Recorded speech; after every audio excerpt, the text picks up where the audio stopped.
আসসালামু আলাইকুম। গরুর মাংস কাট করবো।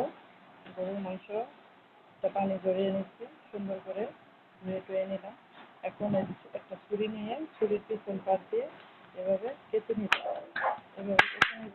আমার দিয়ে দিয়েও করা যায়, ছুরি দিয়েও করা যায়। এভাবে কেটে কেটে এভাবে কেটে নিচ্ছি। এভাবে সবগুলি করে নিচ্ছি এরকম পাতলা পাতলা করে। এখন এগুলো টিস্যু দিয়ে ভালো করে মুছে নিব এবং সেই সাথে একটা পেস্ট করবো।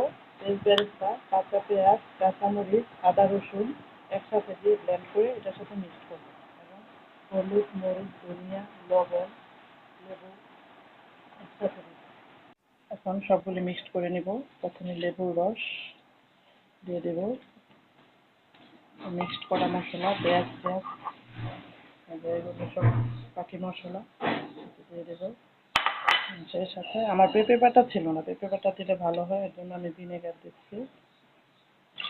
Vinegar, soya sauce, kasundi, tomato sauce একসাথে দিয়ে মেখে নর্মাল ফ্রিজে রেখে দেবে 5 থেকে 7 ঘন্টা। মাখানো কমপ্লিট। এইভাবে রেখে দিব ফ্রিজে 7 থেকে 8 ঘন্টা। মাংসের চাপগুলো এখন বেসনের সাথে মিক্সড করে নিব। যে বেসনটা হালকা টেলে নিয়েছি, বেসনের মধ্যে দেব। এভাবে সবগুলি দিয়ে তারপর সরিষার তেল দিয়ে মেখে নিব। এভাবে সরিষার তেল দিয়ে দেব, সাথে মিক্সড করে এখন ভেজে নিব। এখন তেলটা ভালো করে গরম করে নিচ্ছি। এখন চাপগুলো একে একে দিয়ে দিব, দিয়ে তারপর আস্তে একটু মিডিয়ামে রেখে 15 থেকে 20 থেকে 25 মিনিট রাখা লাগবে।